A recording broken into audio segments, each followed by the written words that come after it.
Episode की शुरुआत में हम देखते हैं कि चैन सभी लोगों को गिटार प्ले करके सुनाता है, जिसे सुनते सुनते शाओलू काफी अच्छा फील कर रहा था, क्योंकि वो उस वक्त सिर्फ वायलिन के बारे में ही सोच रहा था कि कैसे उसने अफांग की मदद करी और फिर भी वो इतनी ज्यादा काम थी। पर तभी एक लड़का वहां पर आकर उन लोगों को बताता है कि डायरेक्टर ने बाइलान का बॉयलर रूम के अंदर ट्रांसफर कर दिया गया है, क्योंकि उसने अफांग के लिए फेक मेंटल इलनेस का मेडिकल सर्टिफिकेट बनाया था। जो सुनकर शाओलू जल्दी से वहां से निकलकर बाइलान से मिलने के लिए जाता है। दूसरी तरफ जब बाइलान बॉयलर रूम में जाती है तो वहां पर सबसे पहले उसे दकांग मिलता है, जो कि उससे काफी रूडली बात करता है, क्योंकि वो अफांग की साइड था और क्योंकि उसने अफांग के लिए नकली सर्टिफिकेट बनाया था, जिस चीज का गुस्सा निकालने के लिए वो उसे आसानी से बिल्कुल भी यहाँ पर काम नहीं करने देता। पर बाइलान यहाँ पर उसे कुछ भी एक्सप्लेन नहीं करती, सिर्फ उसकी बातों पर स्माइल करती रहती है। जहाँ दकांग उसे कहता है कि अगर उसे प्रूव करना है कि उसे भी बॉयलर रूम में काम करने की स्किल्स है तो उसे वहां पर रखे हुए बड़े से कोयले के ढेर को अंदर पहुंचाना होगा, वो भी सिर्फ 1 घंटे के अंदर। पर तभी वहां पर शाओलू आ जाता है, जो दकांग पर चिल्लाता है कि वो एक लड़की को इतना टॉर्चर कैसे कर सकता है।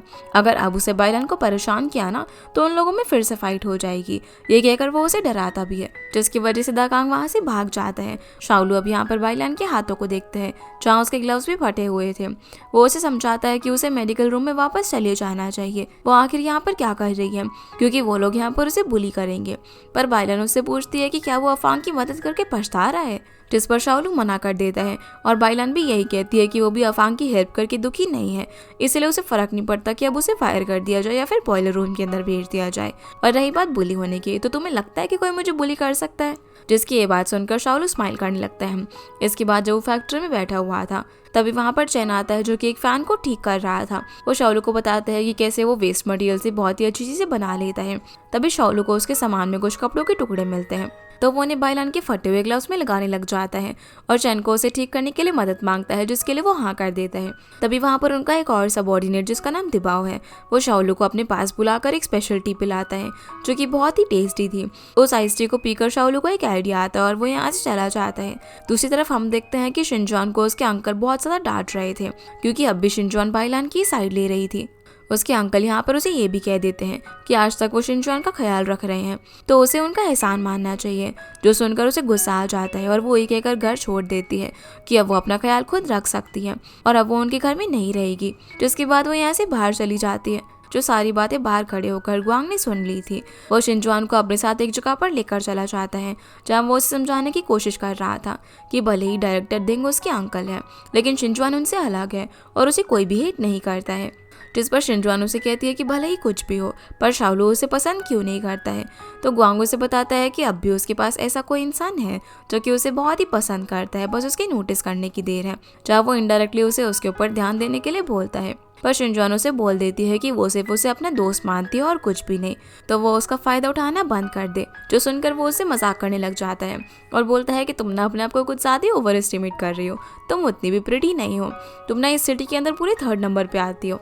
जिसकी ऐसी बातें सुनकर वो भी हंसने लग जाती हैं और वो गुआंग के सामने आकर उसे थैंक्स कहती है और उसे अपने साथ लंच पर चलने के लिए बोलती है, जिसके लिए वो खुश हो जाते हैं।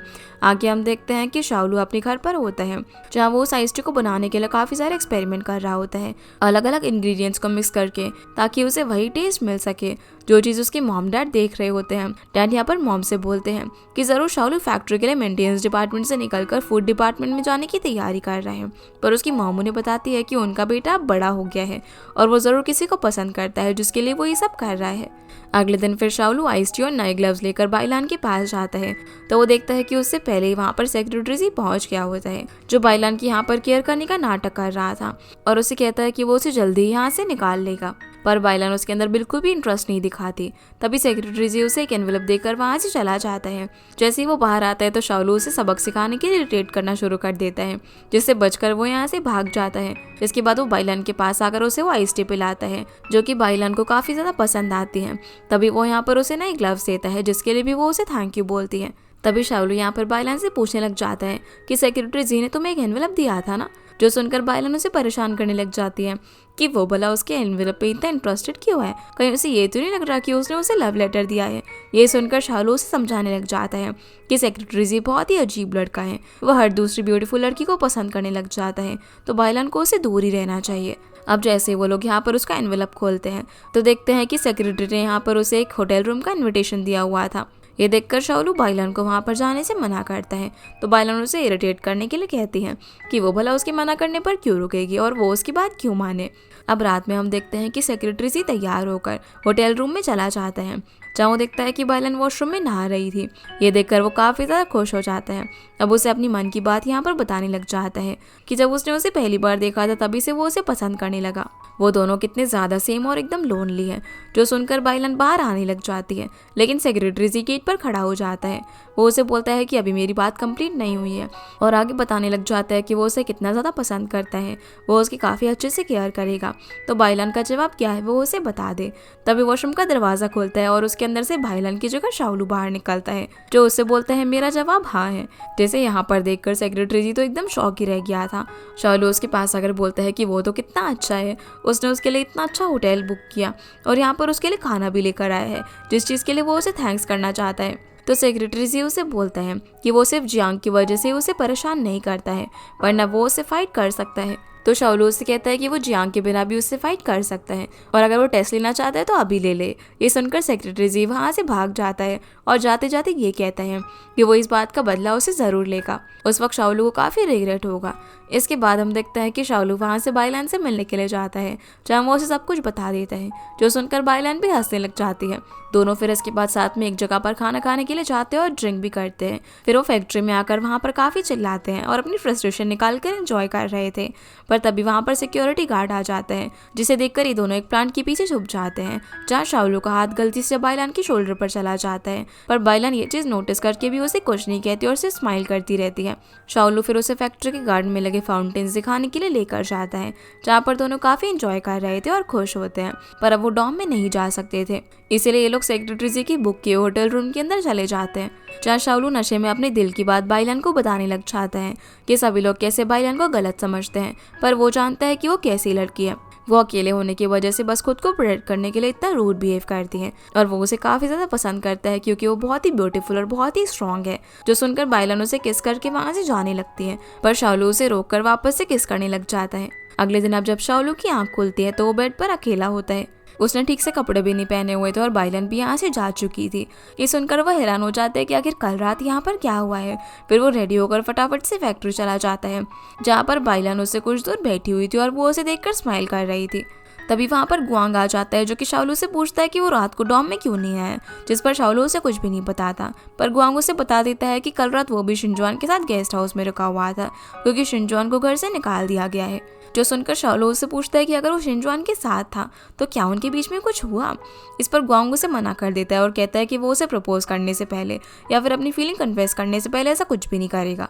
ये सुनकर शाओलू भी अब डिसाइड कर लेता है कि कल रात उसके और बाइलन के बीच में जो कुछ भी हुआ उसके लिए वो पूरी रिस्पॉन्सिबिलिटी लेगा और उससे अपनी फीलिंग्स कन्फेस कर देगा। पर जैसे वो बाइलन को ये बताने के लिए चाहता है तो वो उसे स्माइल करते हुए याद करने के लिए कहती है कि कल रात क्या हुआ था, पर उस बेचारे को कुछ भी याद नहीं था। इसीलिए वो काफ़ी सारे बुक्स पढ़ने लग जाता है कि आखिर वो कैसे पता लगा सकता है कि वो वर्जिन है या फिर नहीं, और कल रात उनके बीच में कुछ हुआ भी था या फिर नहीं। यही बातें वो बाइलन से भी करता है, पर वो उसे कुछ भी नहीं बता रही थी और उसे बोलती है कि वो इतना ना सोचे, उसे बस ड्रिंक कर रखी थी तो उसे मिस्टेक हो गई। जो सुनकर शाओलू को कुछ भी समझ नहीं आता और ना ही उसे याद आता है कि कल रात क्या हुआ था। शाओलू फिर यहाँ से जियांग से मिलने के लिए जाता है, जहाँ जियांग भी उसे यही समझाता है कि लड़कियों के दिल को समझना बहुत ही मुश्किल है। तो शाओलू को सीधे सीधे जाकर बस अपनी फीलिंग्स उसे बता देनी चाहिए कि वो उसके लिए क्या फील करता है और उसे पसंद करता है। इसलिए शाओलू अब अपने एक फ्रेंड के साथ फूड स्टॉल पर बैठकर बाइलन को प्रपोज करने की प्रैक्टिस करने लग जाता है। वो उसे बताएगा कैसे जितने उसे फिश बॉल पसंद है वो उसी की तरह उसे पसंद करता है, क्योंकि जब बाइलन से मिला तभी उसे इस वर्ल्ड की एक अच्छी साइड के बारे में पता चला। जिसकी ऐसी बातें सुनकर उसका दोस्त तो काफ़ी ज़्यादा इमोशनल हो जाता है और बोलता है कि अगर वो लड़की होता ना तो वो ज़रूर उसके प्रपोजल को एक्सेप्ट कर लेता। जो सुनकर शाओलू में काफ़ी कॉन्फिडेंस आ जाता है कि अब वो बाइलन को प्रपोज कर ही रहेगा। इसीलिए वो एक फ्लावर बुके लेकर फैक्ट्री के बाहर बाइलन का वेट करने लग जाता है। पर वो देखता है कि बाइलन तो सेक्रेटरी जी के साथ कार में बैठकर जा रही होती है, इसीलिए वो उसकी कार का पीछा करने लग जाता है, जहाँ वो देखता है कि ये लोग किसी एक बड़े से रेस्टोरेंट के अंदर गए हुए थे। ये देखकर शाओलू काफ़ी ज़्यादा हर्ट होता है और बाइलन को प्रपोज करने का उसका सारा सपना टूट जाता है। जो इसके बाद वो बाइलन के डॉम के बाहर ही उसका वेट कर रहा था। उसके आते ही वो यहाँ पर गुस्से में उससे पूछता है कि वो सेक्रेटरी जी के साथ क्या कर रही थी और उन दोनों के बीच उस रात जो कुछ भी हुआ उसकी रिस्पॉन्सिबिलिटी क्यों नहीं ले रही है। जिस बात पर बाइलान भी उसे उसी की तरह जवाब देती है कि वो बहुत ही इमेच्योर बिहेव कर रहा है, वो उसकी रिस्पॉन्सिबिलिटी भला क्यों लेगी, क्योंकि उस रात उनके बीच में ऐसा कुछ हुआ ही नहीं था, जिसकी वजह से बाइलान को शाओलू के अलावा किसी और से मिलना भी अलाउड ना हो। ये कहकर वो यहाँ से चली जाती है। जिसके बाद शाओलू को हम ग्वांग से बात करता हुआ देखते हैं, जहाँ वो उसे बोल रहा होता है कि क्या वो इमेच्योर है। तो ग्वांग उसे बताता है कि उसे पहले पूरी बात जान लेनी चाहिए थी, क्योंकि बाइलान को अब बॉयलर रूम से निकालकर सेक्रेटरी जी के डैड यानी कि उनकी डायरेक्टर बाई के ऑफिस में इंग्लिश ट्रांसलेटर के लिए रीअसाइन कर दिया गया था। इसलिए सेक्रेटरी जी उसे अपने साथ लेकर गया था अपने डैड से मिलवाने के लिए। ये सुनकर शाओलू ग्वांग से पूछने लग जाता है कि आखिर सेक्रेटरी जी के अंदर क्या ऐसा है जो कि उसके पास नहीं है। तो ग्वांग उसे बताता है कि सेक्रेटरी जी के डैड बहुत ही रिच है और फूड फैक्ट्री के डायरेक्टर है, और जी भी काफ़ी एजुकेटेड और वेल मैनर्ड इंसान है, तो लड़कियां तो उसे परस्यू करेंगी है। लेकिन उसके पास शाओलू की जैसी लुक्स नहीं है, क्योंकि शाओलू फैक्ट्री का सबसे हैंडसम लड़का है, जो सुनकर वो काफ़ी ज़्यादा खुश हो जाता है।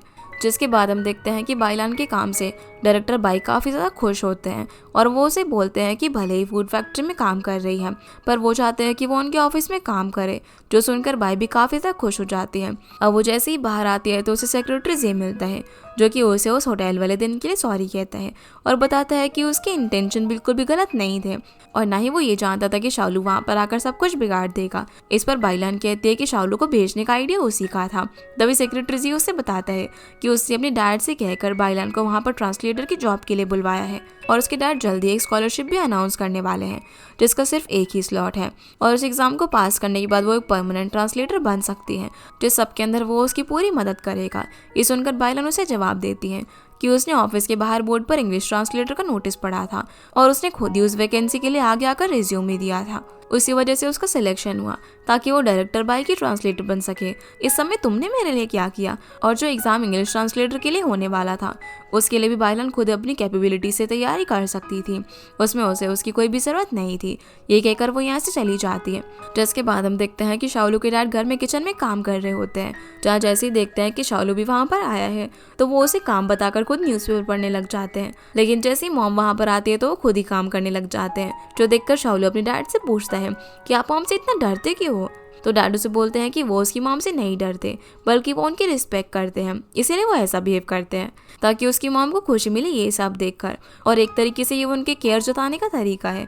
जब शाओलू अपने डैड से पूछता है कि अगर उसकी मॉम किसी ऐसे इंसान से बात करने लग जाए जो इंसान उसके डैड को पसंद ना हो, तो वो इस सिचुएशन में मॉम के साथ कैसे डील करेंगे।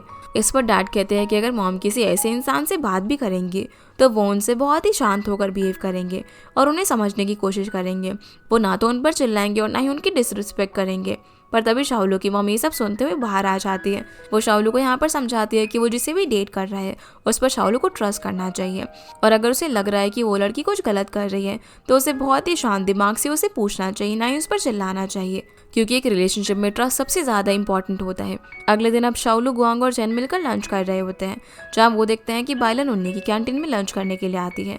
तो इसकी वजह से सभी लोग उसके बारे में बातें करने लग जाते हैं कि अब वो तो जल्दी सेक्रेटरी जी से शादी कर लेगी, क्योंकि वो तो अब उसके डैड के ऑफिस के अंदर रीअसाइन हो गई है, उसे लिए स्पेशली वहाँ पर बुलाया गया है। पर बाइलान इन सारी बातों को इग्नोर करके खाना खाने के लिए बैठ जाती है। तभी वहाँ पर दाकांग और उसके सारे साथी भी आकर उसके साथ बैठ जाते हैं, जहाँ वो उसे बोलने लग जाते हैं कि उसे शायद छोटे वर्कर्स के साथ बैठकर खाना अच्छा नहीं लग रहा होगा, क्योंकि वो तो अब सेक्रेटरी जी के साथ है ना, और वो उन वर्कर्स जैसे लो क्लास लोगों के साथ क्यों ही बैठेगी। ये सुनकर शाओलू को गुस्सा आ जाता है, क्योंकि वो बाइलान को बुली कर रहे थे, इसलिए वो दाकांग से फाइट करने लग जाता है। जहाँ दाकांग उसे बोलता है कि बाइलान ने तो उसे सेक्रेटरी जी के लिए डंप भी कर दिया, तो वो भला उसकी साइड क्यों ले रहा है। ये सुनकर बाइलान वहाँ से उठकर चली जाती है। शाओलू भी उसके पीछे जाता है और उससे पूछता है कि वो ये बात पहले भी तो बता सकती थी ना कि वो ट्रांसलेटर की जॉब के लिए जा रही है। तो बाइलान उसे जवाब देती है कि वो उसे ट्रस्ट भी कर सकता था ना, और वो भला उसे इतनी सी बात क्यों एक्सप्लेन करे। इतना कहकर वो यहाँ से चली जाती है। तभी सेक्रेटरी जी भी वहाँ पर आता है, जो कि बाइलान को कल होने वाली एक मीटिंग में आने के लिए कहता है। वो बताता है कि वो बाइलान को पिक करने के लिए भी आएगा, जो सुनकर बाइलान अंदर चली जाती है। पर सेक्रेटरी जी लू को यहाँ पर मजाक उड़ाता है। वो बोलता है कि शाओलू सिर्फ एक छोटा मोटा वर्कर है, तो बाइलान उसके साथ क्यों आएगी। फिर हम शाओलू को बहुत ही गुस्से में काम करता हुआ देखते हैं। तभी चेन और गुआंग उसे अच्छा फील करवाने के लिए बोलने लग जाते हैं कि वर्कर्स अपना काम बहुत ही मेहनत और स्किल से करते हैं, और वो सेक्रेटरी जी जैसा तो बिल्कुल भी नहीं है, क्योंकि वो सिर्फ अपने डैड की बोरो की हुई कार के अंदर घूमता है। जो सुनकर शाओलू को एक आइडिया आता है और वो चेन की बनाई हुई एक मॉडिफाइड साइकिल पर बाइलान को पिक करने के लिए जाता है। जहाँ सेक्रेटरी जी पहले से ही कार लेकर खड़ा हुआ था। वो शाओलू को यहाँ पर मजाक उड़ाने लग जाता है कि शाओलू की बाइक पर भला कौन ही बैठेगा। पर जब बाइलान बाहर आती है तो वो सेक्रेटरी जी के साथ ना जाकर बल्कि शाओलू के साथ चली जाती है। जहाँ से जाते वक्त ये दोनों बातें कर रहे थे कि अगर सेक्रेटरी जी बाइलान को एक अच्छे रेस्टोरेंट में लेकर जा सकता है तो शाओलू भी अपनी सैलरी की बोनस मिलने पर बाइलान को वहाँ पर लेकर जा सकता है। पर बाइलान उसे कहती है कि वो एक वर्कर है और बहुत ही मेहनत से पैसे कमाता है, तो उसे इन सब चीज़ों के अंदर पैसे वेस्ट नहीं करने चाहिए और वो लोग किसी फूड स्टॉल पर भी खा सकते हैं। वो यहाँ पर शाओलू से ये भी कहती है कि वो उसे उसकी फेवरेट फिश बॉल खिलाने के लिए भी लेकर जा सकता है, जो सुनकर शाओलू खुश होकर हाँ कर देता है। फिर हम देखते हैं कि सेक्रेटरी से मेंटेनेंस डिपार्टमेंट में अपनी कार ठीक करवाने के बहाने से आता है और बाकी वर्कर से अपनी कार ठीक करवाने के बजाय शाओलू को वहाँ पर बुलाने के लिए कहता है। जहाँ सभी वर्कर्स उसके काफ़ी बोलने पर भी शाओलू को नहीं बुलाते हैं क्योंकि वो जानते थे कि सेक्रेटरी जी यहाँ पर सिर्फ उसकी इंसल्ट करने के लिए आए हैं। पर फिर भी शाओलू वहाँ पर उसे फेस करने के लिए आ जाता है और जब वो उसकी कार रिपेयर कर रहा होता है तभी सेक्रेटरी बायो उसे ठीक से रिपेयर करने के लिए कहता है। वो यहाँ पर उसे ताने देता है कि अगर उसने कुछ भी मिस्टेक किया ना तो उसे कंपनसेशन देना होगा। साथ ही वो यहाँ पर उसे ये भी बोलता है कि उसे ऐसी कार की तो आदत भी नहीं होगी ना, क्योंकि उसने कभी भी ऐसी कार चलाई नहीं होगी। ये सुनकर उन लोगों में लड़ाई हो जाती है और सेक्रेटरी बायो शाओलू से कहता है कि वो बाइलान का पीछा छोड़ दे, वरना अगर वो लोग सेक्रेटरी जी से लड़ाई कर सकते हैं तो वो भी अपने लोगों को वहाँ पर लेकर आ सकता है और शाओलू से लड़ाई कर सकता है। जिस चीज़ के लिए शाओलू हाँ बोल देता है वो उसे कहता है कि वो जिसको भी लेकर आना चाहता है ला सकता है। इसके बाद हम देखते हैं जब शाओलू कैंटीन में खाना खाने के लिए जाता है तो दकांग शाओलू से सॉरी कहता है और बोलता है कि उसे लगा था कि बाइलान के लिए शाओलू सेक्रेटरी जी की साइड ले रहा है, पर उसने तो उससे लड़ाई कर ली और उससे अच्छा सबक सिखाया। सभी लोग यहाँ पर इस चीज़ से काफ़ी ज़्यादा खुश होते हैं कि जब वो सभी वर्कर्स को नीचे दिखा रहा था तब शाओलू ने एक तरीके से सभी लोगों के लिए स्टैंड लिया और उसे फाइट करने के लिए एग्री किया। जो सुनकर यिंग अपने हाथों से बनी हुई एक डिश शाओलू को देने के लिए आती है, पर वो डिश असल में चैन की फेवरेट थी। वो चैन को पूरा खाना पकड़ाकर यहाँ से चला जाता है और चैन खुश हो जाता है क्योंकि वो युंग को और उसके हाथों से बने हुए खाने को बहुत ज़्यादा पसंद करता था। जिसके बाद हम देखते हैं कि सेक्रेटरी जी डायरेक्टर दिंग से मिलता है। वो उसे यहाँ पर शाओलू के बारे में सब कुछ बता देता है और कहता है कि अगर डायरेक्टर दिंग ने उसकी हेल्प करी तो वो भी उसका नाम अफांग वाले मैटर से क्लियर करवा देगा। इसीलिए वो भी सेक्रेटरी जी की मदद करने के लिए मान जाता है और वो सीधे जियांग से बात करने के लिए जाता है कि वो अपने कज़न यानी कि शाओलू को समझा कर रखे और उसे फाइट के अंदर ना पड़ने दे, क्योंकि ऐसा करने से उसके फ्यूचर के साथ साथ उसका ये जो स्केटिंग रिंग का बिजनेस है वो भी खराब हो सकता है। अगर सेक्रेटरी जी ने उनके खिलाफ कोई सॉलिड कदम उठा लिया तो पता नहीं उनका क्या होगा। जो बोलकर दिंग यहाँ से चला जाता है। जिसके बाद जियांग शाओलू से मिलने के लिए जाता है जो कि सेक्रेटरी जी के साथ फाइट की प्लानिंग कर रहा होता है। तभी जियांग उसे बोलता है कि उसके अंदर इतनी सारी एबिलिटीज़ हैं, फिर भी शाओलू ने उसे सिर्फ फाइट करने वाली एबिलिटीज़ ही क्यों सीरियसली लिया। जो सुनकर शाओलू को लगता है कि शायद जियांग उसे फाइट करने से रोकने के लिए आया है, लेकिन असल में वो भी अपने लड़कों को यहाँ पर बुलाकर लेकर आता है। वो कहता है कि अपने कज़न को अकेले फाइट नहीं करने देगा क्योंकि उसे एक टीम की ज़रूरत है जो कि उसे प्रोटेक्ट करेगी। जिसके बाद अब इन लोगों के बीच की फाइट की खबर हर जगह पर फैल जाती है और सेक्रेटरी जी भी अच्छी तैयारी कर रहा था। दूसरी तरफ शाओलू भी अच्छी तैयारी कर रहा था। अब जब बाइलान सेक्रेटरी जी की कार वापस लेने के लिए आती है क्योंकि उस कार में उन्हें फॉरेन गेस्ट को लेने के लिए जाना था, जहाँ पर वो शाओलू को समझाती है कि उसे भला हमेशा लड़ाई करके सब कुछ क्यों सॉल्व करना है, अपना दिमाग यूज करके भी तो लड़ाई सॉल्व कर सकता है ना। वो ये भी जानती है कि वो उसे जीतने के लिए सेक्रेटरी जी के साथ ये सब कर रहे हैं क्योंकि वो कोई सामान नहीं है जो कि जीतने वाले को मिलेगा। वो उसे बताती है कि वो डायरेक्टर भाई के ऑफिस में भी अपनी मर्जी से गई थी क्योंकि उसे ट्रांसलेटर की जॉब अच्छी लगती है, तो भला वो उसके साथ ये सब क्यों कर रहा है। जिस पर शाओलू उसकी कार में बैठ जाता है। वो उसे बोलता है कि सेक्रेटरी जी ने भी तो फाइट की तैयारी कर ली है ना, तो वो पीछे नहीं हट सकता। ये सुनकर बाइलान गुस्से में कार स्टार्ट करती है, पर हम देख पाते हैं कि वो काफ़ी बेकार ड्राइवर थी, वो ठीक से कार चला भी नहीं पा रही थी। वो गुस्से में शाओलू को ये कहकर कार से उतार देती है कि वो काफ़ी सेल्फिश है और अगर उसने लड़ाई की तो शाओलू से कभी भी बात नहीं करेगी। अब जब वो कार लेकर डायरेक्टर के ऑफिस में पहुंचती है तब तक उस कार की हालत काफ़ी बिगड़ गई थी, जिसकी वजह से डायरेक्टर गुस्से में बाइलान को ट्रांसलेटर की जॉब से हटा देते हैं और वापस फूड फैक्ट्री एक्सपीरियंस करने के लिए भेज देते हैं। जिसके बाद हम देखते हैं कि शाओलू, चैन और गुआंग साथ में बैठे हुए थे और फाइट की बातें कर रहे थे। तभी वहाँ पर शिनजुआन आ जाती है जो उन्हें बताती है कि उसने सेक्रेटरी जी को पुलिस से बात करते हुए सुना कि वर्कर्स फाइट करने वाले हैं और वेपन्स भी लाने वाले हैं, यानी कि सेक्रेटरी जी सिर्फ वर्कर्स को फंसाना चाहता था और अरेस्ट करवाना चाहता था, जिसकी वजह से शिनजुआन उन्हें लड़ाई करने से रोकती है। पर ये लोग प्लान ही चेंज कर देते हैं कि वो अपनी फाइट की लोकेशन ही बदल देंगे और सेक्रेटरी जी पर नजर रखेंगे कि कहीं वो और ज़्यादा चीटिंग ना करे। जो सुनकर शिनजुआन उसे साइड में ले जाकर बताती है कि भला वो लड़ाई करना बंद क्यों नहीं कर देता। क्योंकि उसकी वजह से वापस से बायलान को बॉयलर रूम के अंदर भेज दिया गया है और सब जानते हैं कि ये लड़ाई उन दोनों के बीच में बायलान की वजह से हो रही है, जिसके अंदर फंस भी सिर्फ वही रही थी क्योंकि उसकी जॉब बार बार फाइट की वजह से इफेक्ट हो रही थी। जिसके बाद शाओलू जल्दी से बॉयलर रूम में जाता है और देखता है कि बायलान वहाँ पर काफ़ी हार्ड वर्क कर रही थी, जहाँ पर वो दकांग की बातें भी सुन रहा था जो कि उसे वापस से बुली कर रहा था। पर ये सारी गलती शाओलू की थी, इसलिए वो कुछ भी बोल नहीं पाता। जिसके बाद अब फाइट का दिन आ जाता है, जहाँ पर सेक्रेटरी बाय और शाओलू अपनी टीम के साथ वहाँ पर पहुँच जाते हैं। दोनों यहाँ पर काफ़ी स्ट्रांग लग रहे थे, पर तभी शाओलू सभी के बीच में अनाउंस करता है कि ये फाइट उसके और सेक्रेटरी जी की पर्सनल इशू से स्टार्ट हुई थी। तो वो चाहता है कि वो सेक्रेटरी जी के साथ 1-on-1 फाइट करे और जब तक शाओलू ऑर्डर नहीं देता तब तक उसकी साइड से कोई भी सामने से हमला नहीं करेगा। जिस बात के लिए सभी लोग मान जाते हैं और अब फाइट शुरू होती है, जहाँ पर शाओलू तो एक ही पंच के अंदर पहले सेक्रेटरी जी को हिला देता है। एक पंच खाने के बाद सेक्रेटरी जी यहाँ पर काफ़ी ज़्यादा अजीब बिहेव करने लग जाता है, एकदम ज़ॉम्बी की तरह, और फिर शाओलू को एक पंच मारता है। शाओलू यहाँ पर बार बार उससे मार खाते जा रहा था और वो जानबूझकर उसे बिल्कुल भी हिट नहीं करता, जो सब देखकर किसी को भी बिल्कुल अच्छा नहीं लग रहा था। तभी वहाँ पर बायलान आ जाती है जो सेक्रेटरी जी को रोक देती है और शाओलू को संभालती है, लेकिन सेक्रेटरी जी वापस से उसे मारने के लिए आने लगता है तो जांग उसे पीछे कर देता है और अब शाओलू को मेडिकल रूम में लेकर जाया जाता है, जहाँ पर सिर्फ वो और बायलान थे। बेहोशी में भी शाओलू यहाँ पर सिर्फ यही कह रहा होता है कि प्लीज़ बायलान को बुली मत करो, जिसे इस तरीके से देखकर बायलान को बिल्कुल भी अच्छा नहीं लगता। अब थोड़ी देर बाद जब शाओलू को होश आता है तो ऑब्जर्वेशन से यहाँ पर बायलान को पता चलता है कि उसके रिब्स के अंदर चोट आई है, इसलिए उसे हॉस्पिटल लेकर जाना होगा। वो उसे फिर सपोर्ट देकर हॉस्पिटल लेकर जाती है, जहाँ हम समझ पाते हैं कि भले ही शाओलू फाइट हार गया हो, लेकिन उसने बायलान को जीत लिया था, क्योंकि बायलान कभी भी किसी फाइट करने वाले लड़के को पसंद नहीं करेगी, इसीलिए उसने बायलान के लिए मार खा ली थी। अगले दिन हम देखते हैं कि शिनजॉन फैक्ट्री में मिड ऑटम फेस्टिवल पार्टी के बारे में अनाउंसमेंट करती हैं, जो सुनकर सभी लोग काफ़ी खुश होते हैं और पार्टनर ढूंढने लग जाते हैं कि वो लोग किसके साथ उस पार्टी में जाएंगे। दूसरी तरफ शाओलू को भी इस बारे में पता चल जाता है, पर वो बायलान को इतनी जल्दी अपने साथ चलने के लिए नहीं पूछता है। जैसे ही बायलान वहाँ पर उससे मिलने के लिए आती है तो वो उसे बताती है कि उसे वापस से ट्रांसलेटर की जॉब के लिए रीअसाइन कर दिया गया है। ये सुनकर शाओलू उसके लिए खुश होकर अप्रिशिएट करता है, जिस पर बायलान उसे कहती है कि पहले तो वो उसके अगेंस्ट था और अब वो कैसे खुश है। तो शाओलू कहता है कि उसे जो भी अच्छा लगता है वो खुशी से कर सकती है, उसके लिए वो उसे कभी भी मना नहीं करेगा। अब शाओलू को भी यहाँ हॉस्पिटल से छुट्टी मिल जाती है, इसीलिए वो सबसे पहले अपने घर जाता है, जहाँ उसकी मॉम उस पर काफ़ी चिल्लाती है। वो बोलती है कि मैं ज़रा काम से बाहर क्या गई थी और तुम इतनी बड़ी फाइट में पड़ गए।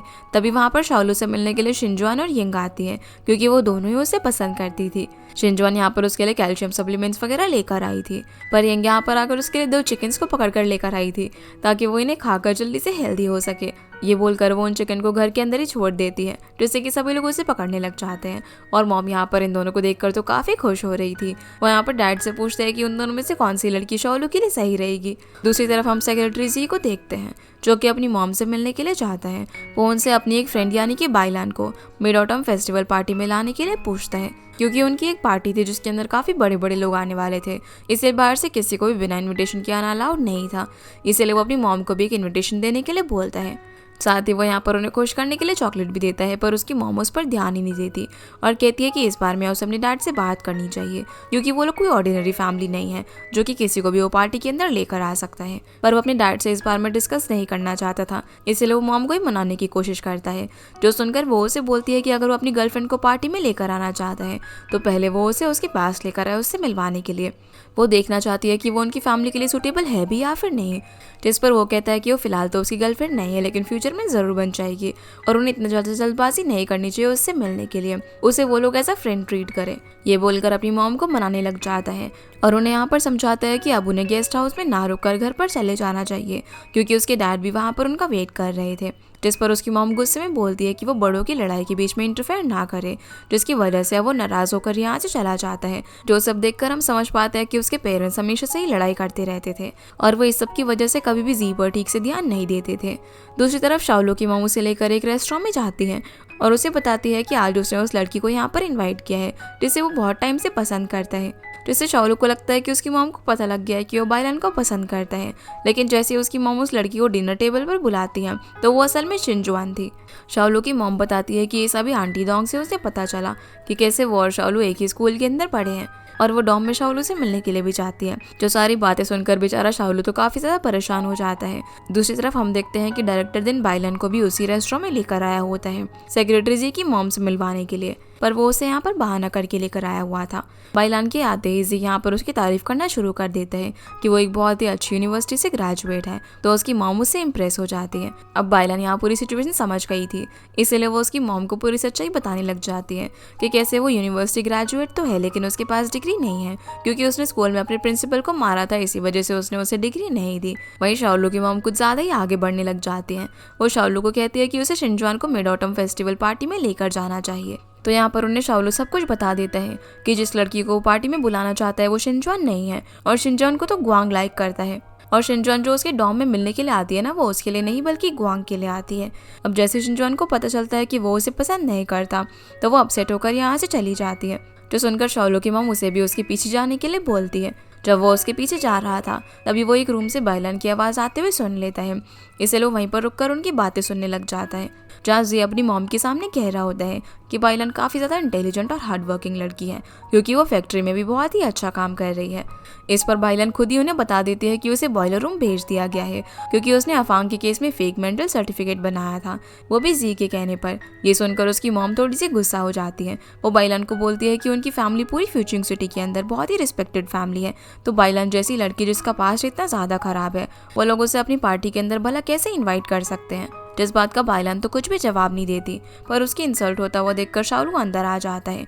वो बाइलान के लिए यहाँ पर स्टैंड लेता है कि उसने पास में जो कुछ भी किया वो उसने दूसरों की हेल्प करने के लिए किया था, और उन लोगों का कोई भी हक नहीं बनता कि वो यहाँ पर बैठकर उसे जज करे, क्योंकि वो बाइलान को अच्छे से जानता है और वो उसका बॉयफ्रेंड है। ये सुनकर मॉम और भी ज़्यादा गुस्सा हो जाती है। वो बाइलान से पूछती है कि क्या सच में ये लड़का उसका बॉयफ्रेंड है, तो बाइलान इस पर मना कर देती है, जिसकी वजह से सेक्रेटरी यहाँ पर शाओलू की इंसल्ट करने लग जाता है कि ये ना बहुत ही बदमाश लड़का है, ये फैक्ट्री में हर किसी लड़की को अपनी गर्लफ्रेंड मानता है, जबकि वो वहाँ का एक छोटा सा वर्कर है। ये सुनकर बाइलान खड़ी हो जाती है। वो उन्हें जवाब देती है कि भले ही शाओलू उसका बॉयफ्रेंड नहीं है, लेकिन वो उसका बेस्ट फ्रेंड है, और क्योंकि वो दोनों एक जैसे हैं तो इसीलिए वो उसके साथ यहाँ से जा रही है। जिसके बाद वो दोनों यहाँ से निकल जाते हैं। बाहर आकर शाओलू बाइलान से सीरियस होकर पूछता है कि उसने सबके सामने मना क्यों किया कि वो उसकी गर्लफ्रेंड नहीं है, और क्या वो उस रात को सीरियसली नहीं लेती जिस दिन वो ड्रंक होकर होटल में रुके थे। ये सुनकर बाइलान हंसने लग जाती है और कहती है कि उस रात बस एक किस के अलावा उनके बीच में कुछ भी नहीं हुआ था, बल्कि वो लोग साथ में मिलकर खेल रहे थे और फिर वो होटल से चली गई थी।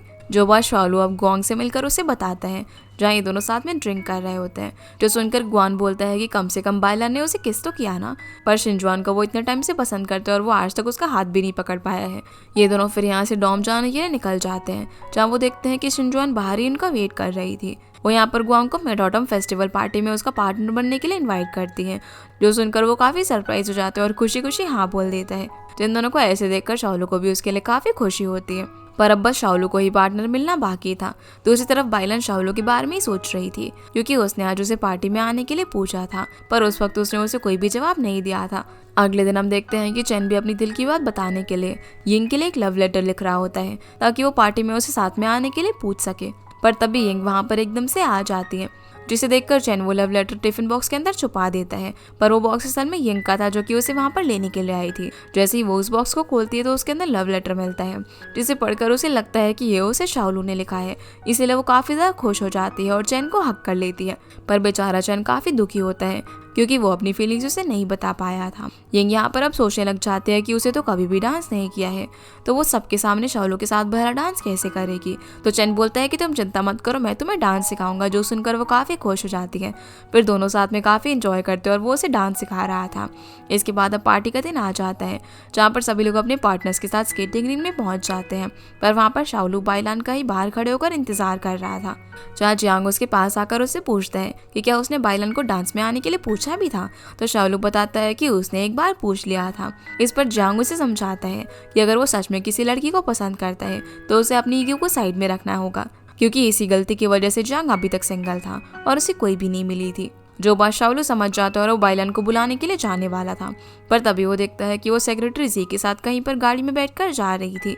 इसीलिए अब शाओलू अकेले ही पार्टी के अंदर चला जाता है। इधर हमें पता चलता है कि असल में बाइलान सेक्रेटरी जी के साथ इसीलिए जा रही थी क्योंकि उनकी पार्टी में एक फॉरेन गेस्ट आने वाला था। इसीलिए बाइलान को वहाँ पर उसके डैड के लिए ट्रांसलेटर बनना था। जहाँ सेक्रेटरी जी कार में बाइलान को इम्प्रेस करने के लिए उसे कहता है कि अगर वो चाहे तो शाओलू की बेस्ट फ्रेंड बनकर रह सकती है और वो उसे कुछ भी नहीं कहेगा, और बोलता है कि शायद तुमने मुझे जेलस फील करवाने के लिए उसके साथ रहती हो, जो कि बहुत ही फनी बात थी। पर बाइलान इसका कोई भी जवाब नहीं देती।